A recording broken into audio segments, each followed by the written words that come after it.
They say the woods keep secrets. These 7 people came home with more questions than answers. A single distant coyote call. Footsteps on dead leaves. Before we begin, a quick note. The accounts in this video are adapted from multiple first-person testimonies. Locations and identifying details have been anonymized or adjusted to focus the stories in U.S. forest regions. None of these narratives is presented as conclusive proof of the supernatural. Every episode contains plausible human explanations alongside the folklore. If any story touches on real missing persons or victims, we speak of them with respect. These are unverified, sometimes painful memories. Our thoughts are with the people involved. Episode 1. The Thanksgiving Walk. Region, Appalachian foothills, late 1990s. Adapted and anonymized. Witness, Maya, late 20s at the time, stepdaughter. We were just home for the holidays, Maya says. It was one of those small cabins your family rents when you want to get away from the city. Pine trees pressed in close on 3 sides. The road to the place was a rutted track, and at night you could hear the highway like a distant river. It felt safe. They had a turkey. They had canned cranberry sauce, the kind of ordinary meal that passes for warmth against the cold. The stepmother, Maya calls her Ruth in the recordings, kept a careful smile. There were jokes, and then there were tiny rules. Don't go out after dark alone. Keep the porch light on. Lock the back door. Nothing that would make anyone suspect what came next. I went to the bathroom, Maya remembers. When I came back, the room smelled like metal and bleach. My stepfather was gone from his chair. Ruth said he'd probably walked to check the generator. She told me not to worry. The smile, the smell, the explanation. The ordinary things that make people stop and agree. The dirt road in front of the cabin was the size of a cart track, lined with hemlock. Maya says she went outside to look for him because it felt wrong to be alone in that kitchen. The porch light split the dark into a yellow island and then the black teeth of trees. A little farther down the track, on the shoulder where the ruts ran shallow, she saw him. He was face down by the ditch, she says. His hands were splayed like he'd fallen. At first, I thought he was asleep or drunk. Then the blood. I remember my knees going soft. I thought about calling 911, but my phone had no service. I yelled for Ruth. Ruth came out and said, "Call them." She sounded normal, like someone reading instructions. Police notes later, according to Maya's recounting and the local investigator she spoke with, recorded the scene as a violent assault. The man had been stabbed and left beside the road. Officers documented blood on the dirt and under the mattress back in the cabin. There were smears in a hallway and an overturned chair. Maya was interviewed. Ruth gave a statement. Months later, Maya says, a man in his 30s was arrested and a confession surfaced. The arrested man's statements implicated an agreement, money, resentment, something cold and calculated. The local paper ran a quiet headline, "Man admits role in killing," but the case didn't feel clean to Maya. What I never could shake, she says in a voice that tightens even now, is how staged everything looked. Like someone tried to pretend it wasn't a family house, like they walked around something that shouldn't be seen. A week after the arrest at the family cabin, neighbors started whispering about more than motive. Old-timers spoke in low voices on the porch. Things that watch cabins in winter, they said, silhouettes that linger by windows. Someone mentioned a child lost years ago who'd been found on a slope with his jacket oddly clean. The words had a cadence that made Maya's skin prickle. Hunger, mimicry, the way the woods seem to know who belongs. The folklore overlay is easy to set aside. A confessed killer, a motive. A jury could and did parse that. But folklore does one thing the official report cannot. It reinterprets the small, sticky details that make your memory itch. The smell of bleach on the night of the murder. The way Ruth's smile didn't falter. The untouched plate of food at the head of the table. The smudge of dirt on the stair rail that didn't match any shoe. Maya describes these details the way someone reads a list of bruises. Each one says something about intent. People like to say the woods change you, she tells me, but I think the people in them change. Sometimes it's greed, sometimes it's fear, sometimes it's something else. The investigative overlay is simple and deliberately so. Police files showed a human motive: financial disputes, access to property, anger among blended family dynamics. A man did confess. For many in the community, that was enough. But other details resisted tidy framing. Officers found traces of blood beneath a mattress in the bedroom, low where you'd hide something dirty. Some neighbors swore that, the night before the murder, a pale figure had been seen crouched near the tree line, watching light from the cabin like a cat waiting for a door to open. The person saying that couldn't be identified. No prints matched. The footprint impressions in the soft shoulder of the road were inconsistent. Some were human-sized, others elongated and narrow, like the long scuff of an animal dragging a foot. A farm dog howled all night in at least 2 accounts. In the days that followed, Maya began to see patterns in small things that would have seemed trivial before. A child's plastic shovel missing from the yard, a single pine cone placed on the front step, the neighbor's cat refusing to go outside. Details that don't mean anything until they do. Folklore note: in certain northeastern and upper Midwest traditions, tales of the Wendigo link hunger with a kind of imitation. The Wendigo is described as gaunt, impossibly tall, with an appetite that drives it to mimic the voice of someone you love. That mimicry lures people away from safety. In Navajo stories of skinwalkers, the warning is different. A shapeshifter that moves like an animal, that takes on the mannerisms of those it imitates. Both traditions converge on an idea that patience, waiting in the dark, is itself a form of predation. Maya doesn't claim to have seen anything like that. She never says it was a Wendigo. She says the thing about her father's death that still sits like grit behind her teeth. Something deliberate, something intimate. If the woods have a hunger, it can be fed by very ordinary hunger: resentment, money, blame. Short sting, a breath of wind, distant chainsaw, then silence. If this story is the kind of thing that holds your attention, subscribe and hit the bell. There are 6 more like this, each one pulled from the edges of forests where people think they know the rules. Episode 2: The Church Retreat Trail. Region: Northern Rockies foothills, early 2000s, adapted and anonymized. Witness: Lena, volunteer coordinator at a weekend wilderness retreat. I liked the quiet, Lena says. I grew up near the woods. Volunteering at retreats felt like home. We would have Bible study and meals, but mostly we were supposed to watch out for each other. Logistics, first aid, cleanup. There were a lot of families. You get to know faces. The man she later calls Brandon was polished in a way that made people lower their guard. He taught Sunday school, led prayer circles, smiled in the group photos. He had a good handshake. He brought casseroles. People entrusted him with keys and lists. That, more than anything, is why what happened cut so deep. It started with notes, Lena says. At first, very banal. You did a great job. Little sticky notes on the supply table. Then he'd show up in places he had no reason to be. At a coffee stop on the way up the mountain, at the far end of the camp where we'd hang hammocks.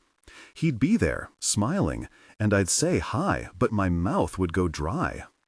The day in question, Lena tells us, she volunteered to set up a trailhead sign and stow away donated food. The path skirts a creek, a place where the forest closes in so tight the light almost disappears. Volunteers usually work in pairs. Lena thought it was a courtesy, an unspoken rule. That day, she found herself walking alone when she realized Brandon had fallen into step behind her. It was normal at first, conversation about the retreat, about outreach. Then he started asking weird questions. about who I lived with, about where I would be staying that night. He kept talking until I felt like I had to run to get away. She describes the moment with short, clipped sentences. The crack of a branch, the way his shoe scuffed the leaf litter, the way his voice dropped, as if the trees themselves made him thinner. Lena says she took a shortcut through the underbrush and made a sharp turn toward a maintenance shed. She thought she managed to lose him. When she stepped out of the tree line, the sound of a truck idling stopped. The air felt hotter with human presence. I told the retreat leaders, she says, but they told me to let them handle it. The pastor said, we don't want to cause trouble. I was told to forgive, to assume the best. That made me angrier than the man did. I felt like the group that was supposed to protect me told me to be quiet. Lena escaped without physical harm. The complaint she filed slowly faded into vague policy meetings and a pastor's hand on a shoulder. Officially, there was no charge pressed, no arrest, no court record that she knows of. That absence becomes a wound in the story. The man continued to volunteer. He continued to smile. In Lena's retelling, the silence from the institution matters as much as the man's presence. Human explanations are straightforward. A powerful member of a community can manipulate the social power dynamics to shield himself. Predators often hide where they can be seen, because visibility affords them credibility. But some neighbors would tell Lena quietly that the woods had been acting strange that summer. Animals fleeing for no reason, farm dogs refusing to sleep in the yard, a flock of blackbirds leaving a tree in a sudden wave. The retreat's old caretaker muttered about a smell like old meat under the pines. People who live close to the land talked about mimicry, the way voices can be carried so the hill sounds like a person calling your name. In Lena's memory, there's one particular moment that won't let go. A whisper she heard as she crossed a clearing, a voice like herself or like someone she'd loved saying, "Come here." The sound was too specific to be accidental. She turned and there was no one. The hairs on her neck stood up. Her heartbeat is palpable in the recording. "I swear to you," she says quietly, "I heard my mother's voice calling me from behind a tree." The Skinwalker myth, in the Navajo tradition, is blunt about imitation. The wrong kind of witch can mimic, sound like a friend, or take on the skin of an animal to hunt. In European traditions, the Wendigo is more of a metaphor for monstrous hunger. But both myths share the tactic of calling people away from safety. Again, Lena does not claim supernatural knowledge. She describes a man who used his place in the community to stalk and intimidate. She describes a group who chose discretion over protection. What unsettles her, and what sits at the heart of the story, is the way the ordinary ritual of church life became a camouflage for something predatory. "You learn to listen to the wind," she says, "but sometimes the wind sounds like a voice, and sometimes the choice to believe that voice is the only danger." Mini-hook. The next account comes from a teenager who says his decision at a campsite may have saved a ranger's life. But what followed made everything look older than a quarrel. Episode 3. The Ranger and the Station Wagon. Region: High Plains edge of a national forest, mid-1990s, adapted and anonymized. Witness: Eli, then 15, runaway hitchhiker caught on a campground at night. Eli's voice has the brittle edge of someone who learned fast that silence buys time. He'd run from home with a duffel and a cheap pack, a teenager looking for space. Hitchhiking along the 2-lane that cuts through bright meadows and thickets, he says he never planned to stop at the primitive campground. But the night was cold, and a station wagon with its engine off was idling beneath an old lantern. A group of men sat in the rear seats. Too many to be casual campers. "I thought about going around," Eli says, "but kids do stupid things. You think you can charm your way out of trouble. They asked for a light, then invited me to sit. They seemed nice at first. They had a cooler and were trading stories. Someone said they were veterans. One of them had a laugh that didn't fit his face. The men had a way of pinning a quiet into the air, a deliberate stillness that presses down. Eli says there was talk of settling something with a ranger who'd ticketed them before. He could feel the direction of the night shifting under his feet. Then a plan forms around a jagged knife of menace, to corner the ranger, to frighten him, to make a public example in a place where witnesses could be controlled. I didn't want to be part of it, Eli says, but they noticed I'd been out alone. They started asking me questions, where I slept, who would notice if I didn't show up. I thought they'd just kick me out, but then one of them said, "You could help us. Walk with us to the lot. We'll show you." That evening in the campground, with the ranger doing his rounds, the plan unfolded. Eli remembers the ranger on his cart, bright light carving the dark in a slow arc. The group began to move, quiet as rain. Eli's chest tore with fear. He says something sharp happened. He yelled. He ran a small diversion, anything to pull attention away. In his own words, "I made a noise, and the ranger turned. That saved him." Officials later described an attempted ambush. The ranger, according to the official report Eli later read, managed to escape with minor injuries and reported the vehicle and its occupants. The men drove off. No one was prosecuted. The report lists no arrests. But in the small network of park employees and seasonal volunteers, the incident burned like oil on water. People tightened access to a back road. Someone bolted the gate that used to be left open. Kids were told not to hitchhike. Eli's memory of that night is laced with a second kind of memory, one that the men themselves couldn't account for: the way they moved. He recalls them shifting suddenly, a synchronization almost animal in nature, heads tilting the same way, a cadence in their steps. One of them, he says, made a low sound like a throat clearing that wasn't human, like an animal's grunt. The detail is small, the kind of thing you would notice if it unnerved you. It's the kind of thing that gets filed away. Their eyes, he says, reflected light weirdly, like dogs, not like people.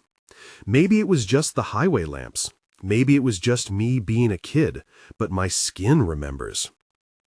Investigators will tell you that fear remembers things that aren't there. Human beings have a long habit of mapping cruelty onto monsters, because monsters make sense of the senseless. If it's a creature, then the randomness stops being human. The other side of that coin is more painful. There's a comfort in keeping this in the realm of the banal, because then justice seems possible. You can find the men. You can charge them.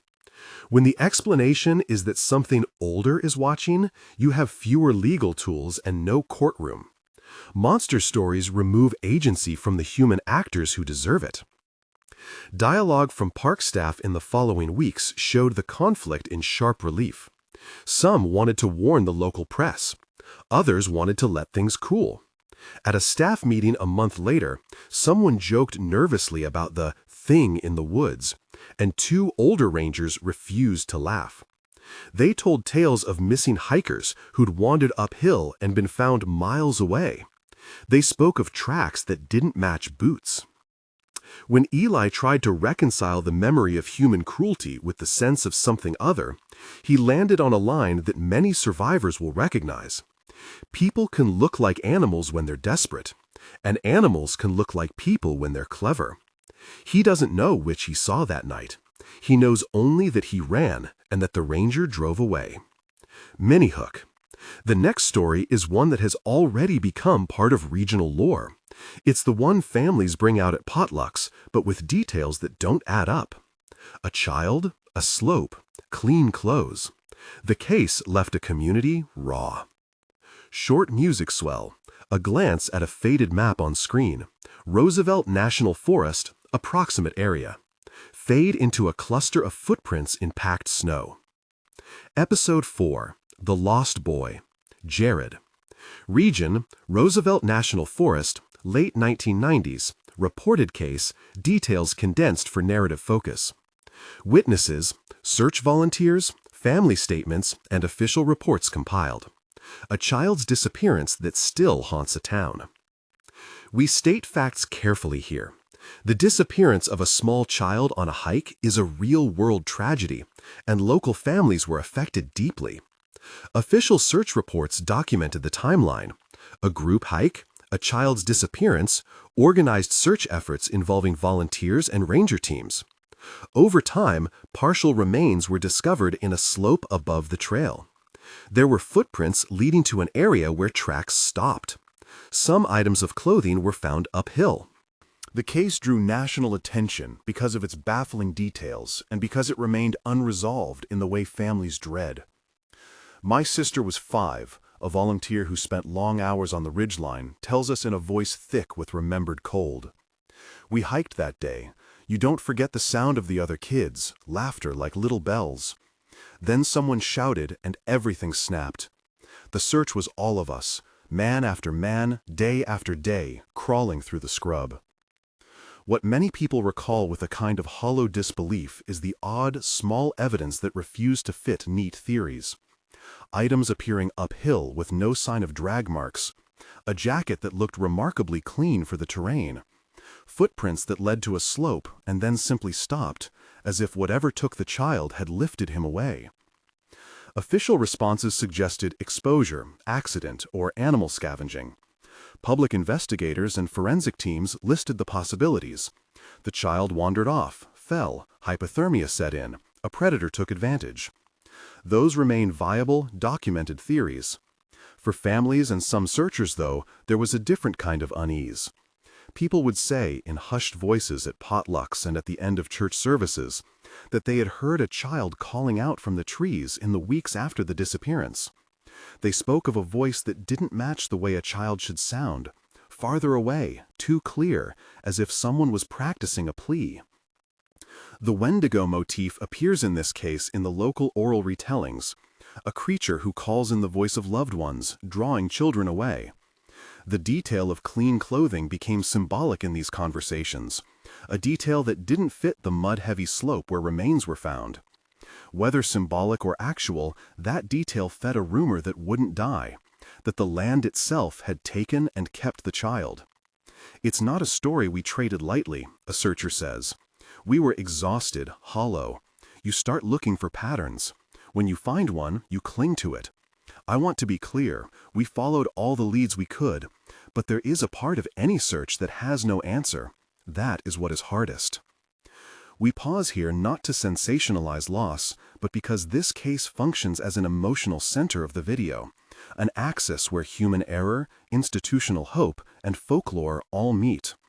The community response was intense: vigils, flyers, and the slow, terrible work of grieving. It's also the episode that forces the question we keep returning to. When evidence resists tidy explanation, is the urge to turn toward the monstrous a way to cope, or a glimpse at something the legal system cannot approach? Quiet for a breath, the wind appears louder for a moment. At the place where friends and volunteers folded up their search grids, some people left small toys and notes. Some placed small items of clothing on a rock, then found them gone the next day. A neighbor's collie refused to approach a particular stand of furs. An old prospector in a nearby diner muttered, "The land remembers." Whether that is superstition or the perception of decades of hunters' intuition, those phrases matter because they shaped how locals interpreted the facts. We will return to this story later with more detailed eyewitness statements. For now, it sits as a quiet, terrible ledger of loss, one that has been read many ways. Mini-hook. Up next, a family returns from a trip and finds a silhouette at the window. Nothing stolen, nothing broken, only the sense of being watched. How do you explain that? Brief music cue. Camera passes over a dim porch light and follows a shadow to a second-story window. A dog's low growl undercuts the frame. Episode 5. The Suburban Cabin Silhouette. Region: Midwest woodlot bordering a small town, mid-2000s. Adapted, anonymized. Witness: Heather, mother of 2. Heather's voice carries the even cadence of someone who manages schedules and soccer practices, until the memory brightens into unease. She and her family had been away for the weekend, coming back from an out-of-state trip when they pulled into the drive of the small house that backed onto an old-growth thicket. The dog leapt and barked. The house smelled like someone had been there. My son said, "Mom, look, there's someone at the upstairs window," Heather says. I thought maybe the neighbor's kid had come by, but the face wasn't a kid's. It was just a silhouette, tall, standing at the second-floor window, looking out toward the road. It didn't move when we drove up. Back in the house, small things didn't add up. A lamp turned on, a guest room window left unlocked, though all other doors were bolted, socks missing from a laundry basket. Nothing valuable was taken. The family reported the oddities, but decided against involving police right away, part shame, part wanting to avoid escalation. Some families handle these invasions quietly, some don't. Heather's husband installed a motion light and swept the perimeter the next morning. Railings had faint smudges. There were no pry marks, no footprints in the damp soil that suggested someone had sprinted away. It's the kind of detail that becomes an itch at night. How does someone enter and leave a house in the dead of night without obvious trace? Could a squatter be light and careful enough to avoid detection? Are there other explanations? Peeping? A neighbor's kids? A homeless person seeking shelter? Local folklore whispers about watchers, figures that stand at windows framed by branches, thin and impossible to focus. People who live on the edge of forest and suburb sometimes blend those with the practical suspicion that awkward people take advantage of uncrowded nights. Heather doesn't claim a monster. She claims fear. The silence that followed, she says, was the worst part. When you think about home as a fortress, she says, and then you realize someone can be inside without your knowing, that changes the shape of your life. At the end of episode 5, the tension often flips inward. Invasion becomes invasion of the mind, the way a person rechecks locks and double counts headlights for months after. There is no obvious creature here, only a shadow at a window and a family that no longer sleeps as easily. But the story raises a question that threads through these episodes. What do we do when the ordinary predator wears the ordinary face of human cruelty, and the forests around us echo with stories that sound older than any court ruling? End of segment sting. A low chord. The wind stirs the tree canopy. We're moving into the last two stories of this first half. One that shows a crowd's sudden collapse into savagery at a seasonal sale, and another about a roadside pickup that ended with a chilling phone call. But before we continue, remember, these accounts are adapted and anonymized, and where official records exist, we refer to them. There are human explanations for each incident we've described so far: fraud, greed, assault, negligence.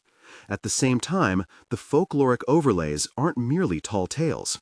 They are the ways communities try to explain anomalies, the way memory and place collaborate to keep an uneasy record. Soft decay of music, a breath, fade to the next scene. The script continues with the remaining episodes, each built to the same balance of first-person immediacy, investigatory detail, and cautious folkloric overlay. Episode 6, The Trailhead Sale. Region: Ozark Foothills, Southern Appalachians, late 2000s. Adapted, anonymized. Witness: Marcus, 22 at the time, seasonal clerk at a trail supply and outdoor outfitters pop-up during the holiday sale. Marcus remembers the hum, the way a town holds its breath the weekend before a big sale. The outfitters set up folding racks and stacks of canned goods and cheap tents near the trailhead. It was the place everyone went to buy last-minute rope or a replacement lantern. People came with lists, with kids, with dogs. They came because a sale made them hopeful of a better spring. We were slammed from the moment we opened, Marcus says. People pushing carts, 2 at a time. It smelled like cheap coffee and propane. There's always this low edge to a crowd that wants the same thing, and when you put a scarce thing in front of a lot of hands, civility gets thin. A scuffle broke out at one of the tents over a limited edition sleeping bag. No one expected violence. This was a town of hunters and woodcutters and retirees, but once ribbing crossed into grabbing, the energy shifted. Marcus says the first shove was accidental, the second deliberate. Then someone on the far end of the line fell and no one helped. An older man with a hiking boot on his hand looked up, bled a little, and someone stomped past as if they didn't see. It was like everybody got tired at once, Marcus says. Like a line of people hitting the same note and going flat. You could feel the air get cheap. Someone pushed through, elbowing, and another answered with a palm to the face. Within minutes, the crowd was not just scrambling for goods, it was trampling, shoving, and screaming. Adults tackled a younger man who tried to hoard several packs. A woman fainted near a cardboard stack, and the people around her stepped over her feet to grab a discounted lantern. Marcus says his heartbeat was like a small animal slamming against his ribs. He remembers, in the middle of the chaos, a distinct sound, a low, guttural noise coming from near where the trail maps were laid out. It wasn't a shout. It was less formed, like a cough that lived in the back of someone's throat. People later told police they'd heard it too, but most assumed it was a man laughing or a throat clearing. Marcus wasn't sure. He recalls the light slashing across someone's face and the way their eyes flashed, reflective, a flash that made the retinas look glossier than normal in the fluorescence. It could have been lenses catching the lights, it could have been nothing at all, he says, but it lodged in me. The event left the small town raw. Hospital intake forms recorded a dozen minor injuries, one broken wrist, several contusions. Police reports listed an unruly crowd and a handful of assault complaints. A local radio host called for better crowd control at future sales. No one suggested anything supernatural in the official paperwork. The operative causes were simple: want, stress, poor logistics, alcohol. The footage from a single security camera showed a chaotic human melee. Still, as evening fell and the wreckage of overturned racks and crushed boxes was cleared, people told a different kind of story at the diner. One older hunter said he had seen people move like a pack of wolves, not in a flattering way, synchronized lunges, group surges toward one shelf at the same time. A cashier from another shop swore a man had hissed rather than yelled when he took someone's cart. A woman who lived near the store swore her collie refused to leave the porch that night, pacing and whimpering in a way that made her think of predators out there beyond the light. Folklore overlay. In Wendigo tales, hunger is not just a want, it is a contagion. One who eats beyond need becomes something that drives others to hunger in turn. The image of a crowd pressing like animals toward a scarce food supply fits that metaphor eerily well. Skinwalker stories likewise emphasize the breakdown of human behavior into animalistic action, a human moving with an uncanny, coordinated hunger. Those motifs don't explain the injuries or the cracked bones. They don't help a broken wrist heal. But for people sitting up late at the diner, trying to make meaning of what they'd seen, it was a way to make sense of the sudden, group-minded cruelty. Marcus doesn't insist the crowd was anything but human. People sometimes are terrible when they want something, he says. That's the only lesson I've kept. But also, if you've ever watched deer stampede, there's a sameness to a panic that makes you think something else is wearing your neighbor's hat. He rubs the scars on his knuckles from when he tried to restrain someone. You can't help looking at people after that and seeing the thing they could be. This episode gravitates toward a narrow, uncomfortable truth. The woods and their marketplaces are not wholly different arenas. When resources feel scarce, groups can behave in ways that seem less human. That doesn't make them monsters, it makes them dangerous in the most recognizably human way possible. Mini-hook. The final story is quieter, but leaves a long, cold aftertaste, an act of kindness that produced a phone call you can't forget. Episode 7, Nikki and the Hitchhiker. Region, mountain highway between two small towns, Pacific Northwest, Cascades Edge, early 2010s. Witness, Nikki, mid-30s, teacher and long-distance driver between weekend substitute gigs. Nikki's story is short and simple at the outset. She was running from town to town in a rental car, the kind of long hours that leave the shoulders tense and the mind soft around dark hours. She saw a figure on the shoulder near a pullout before the road dipped into a treeless crest. He was thin, wearing a jacket that had seen rain, with a scar on his knuckle.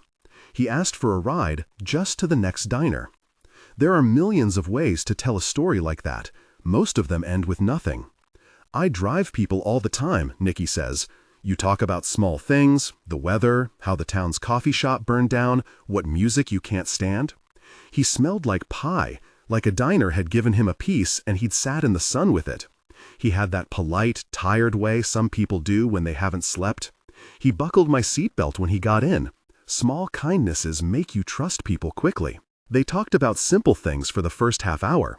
He told her about odd jobs and highways and a sister who lived in a town she'd driven through.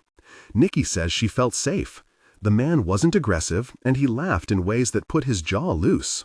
A little while after they'd driven past a narrow pullout that led into pines, Nikki parked at a roadside diner to use the restroom. The man stepped out, stretched, and left without fuss. He thanked her, something simple and ordinary. 3 days later, Nikki's phone rang, an unknown number. She almost didn't pick up. The voice on the line was the man from the car. He sounded oddly calm. "You should have kept going," he said. "You shouldn't have stopped." There was a pause, and then a small laugh. "It wouldn't have been so easy if you hadn't been the kind of woman who would give someone a break," he said. "Thanks for not letting it happen." Nikki dropped the phone. She called the number back, and it was disconnected. She described the voice as too precise, too practiced.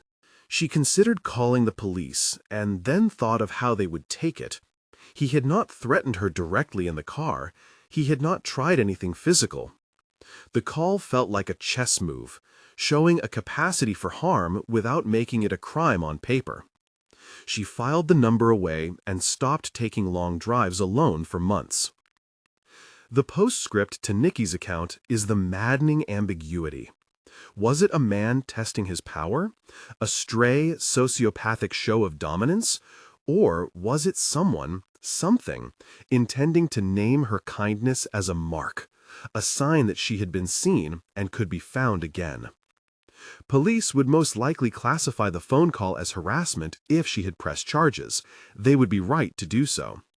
But the way the call referenced choice, what she had chosen to do, added a layer of intimacy that unsettled her more than outright violence would have, she says. Folklore overlay here is compact but potent.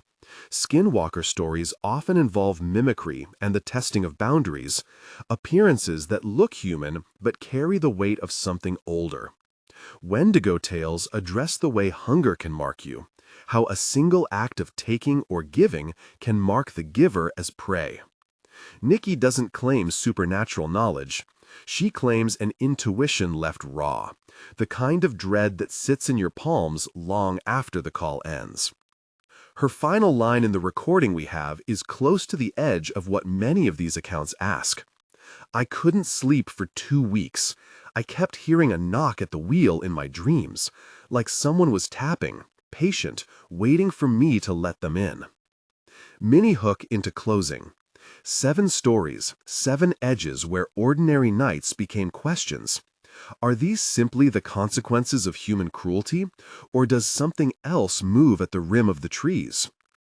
Short sting. A map unfurls across the screen, a stitched route from Appalachia to the Rockies, to the Cascades, the Ozarks, the Midwest. Footprints overlay like transparent stamps. Wind through pines swells. Closing montage and reflection. We leave each story in the place where facts and feeling pull apart.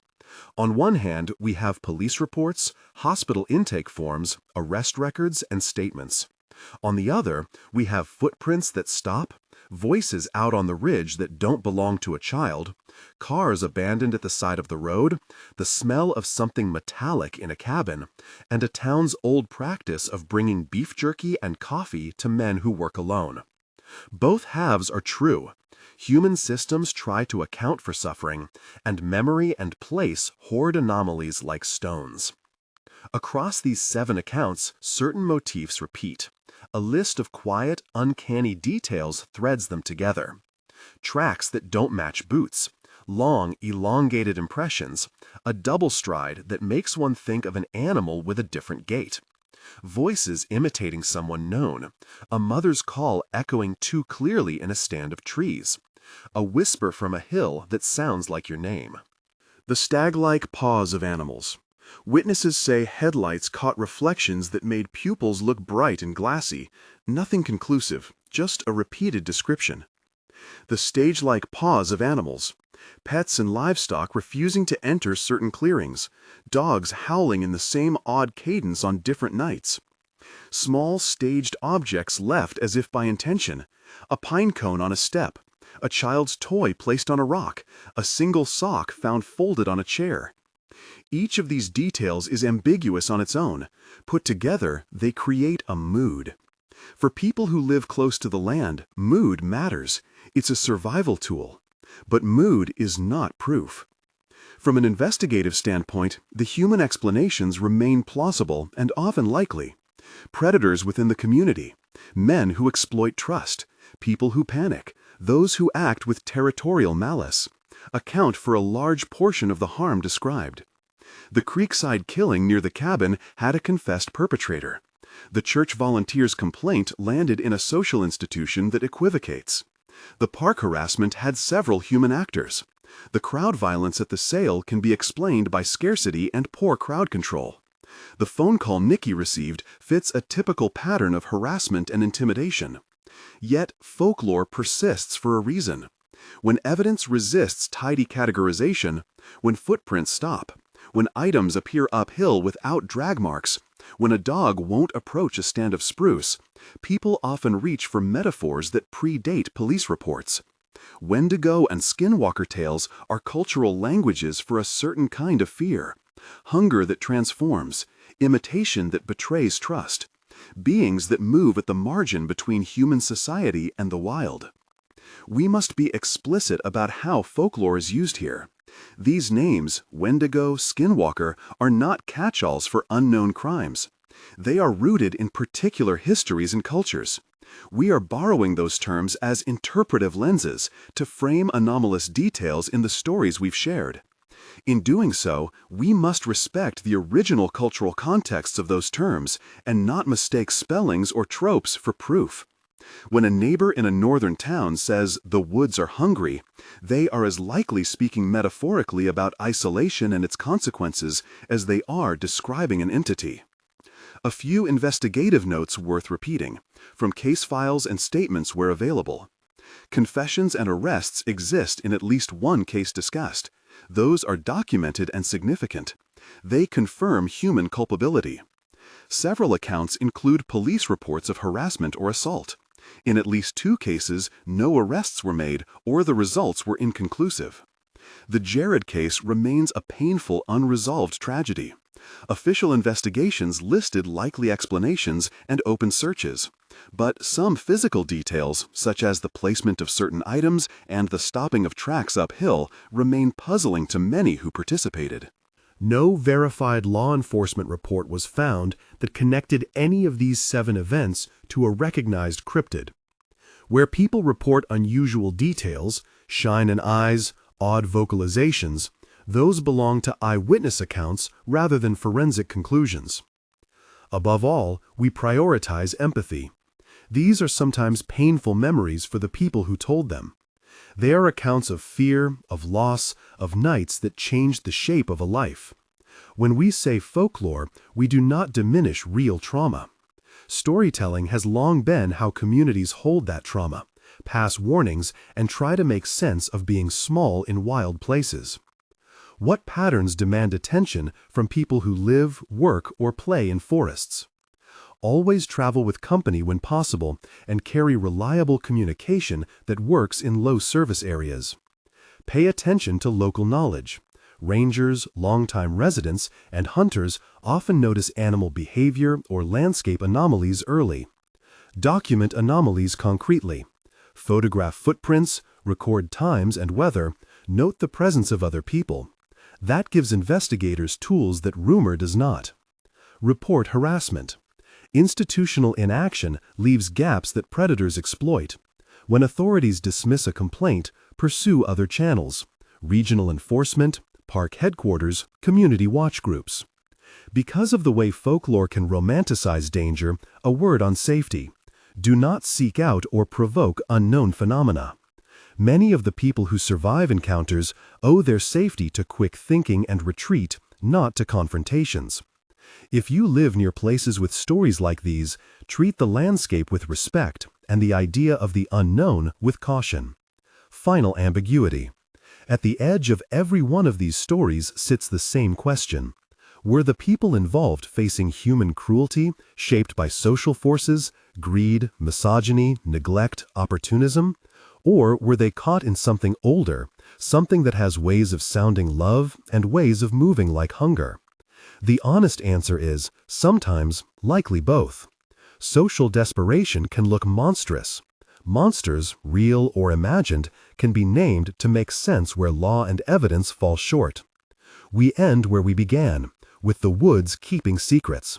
The tracks we can't interpret, the phone calls we can't trace, the toys left on rocks and gone by morning, these are pockets of cold that communities try to warm with words. Some words are police reports, others are myths. Both help people carry grief. If you were touched by any of these stories, or if you have an encounter you'd like to share, leave it in the comments below, or send it to our secure tip line, details linked. We read them with care and anonymize identifying details when retelling. Please, if you have a story that involves real harm or a pending legal situation, contact local authorities first. Before we close, a short safety note. The tales we told tonight can make the wild feel like a stage for a new kind of courage. That is not the sort of courage we endorse. Do not seek to test these stories in the forest. Take precautions, travel in company, and respect local advice. Thank you for listening carefully. If this collection of encounters moved you, subscribe and ring the bell. There will be more investigations and interviews with people who live at the borders of towns and timber. For now, we leave you with one last thought. When the pines stop their chatter and a single sound cuts through, it is easier to say whether it is wind or a voice shaped by hunger. Our ancestors told stories to teach where to walk and when to turn back. If a story pushes you to lock a door earlier, to look twice before you reach into the dark, that may be the point. The woods keep their secrets. Sometimes we only find out what they were when we come back and notice something else is missing. Good night, and stay safe out there.